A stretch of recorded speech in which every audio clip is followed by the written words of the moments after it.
নমস্কার, আবার চলে এসেছি শ্রী শ্রী ঠাকুর রামকৃষ্ণের অমৃত বাণী। ঠাকুর বলতেন, গুরু, কর্তা, বাবা, এই তিন কথায় আমার গায়ে কাঁটা বেঁধে।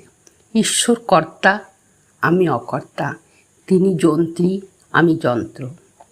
যতদিন শুধু ধান থাকে, পুঁতে দিলেই গাছ হয়, কিন্তু সেই ধানকে সেদ্ধ করলে, পুঁতলে তার গাছ হয় না। তেমনি যারা সিদ্ধ হয়েছেন তাদের আর সংসারে জন্মগ্রহণ করতে হয় না। পরমহংস অবস্থা কাকে বলে জানো?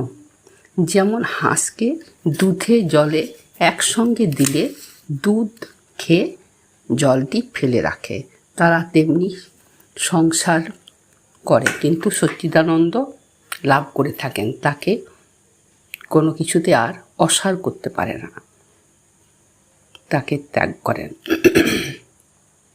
প্রথমত অজ্ঞান, পরে জ্ঞান। যখন সচ্চিদানন্দ লাভ হয় তখন জ্ঞান ও অজ্ঞানের পারে চলে যায়। যেমন গায়ে কাঁটা ফুটলে বাইরে থেকে যত্ন করে কাঁটাটি তুলে ফেলে দিতে হয়, সেই রকম যে ব্যক্তি সিদ্ধি লাভ করেছে না, যার ঈশ্বর সাক্ষাৎকার হয়েছে, তার দ্বারা কোনো রকম খারাপ কাজ হবে না। যেমন যে নাচতে জানে তার পা কখনো বেতালে পড়ে না।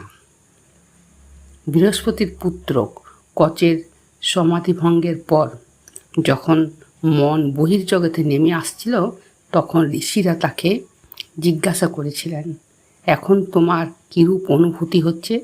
তাতে তিনি বলেছিলেন, সর্বং ব্রহ্মময়ং, তিনি ছাড়া আর কিছুই দেখতে পাচ্ছি না।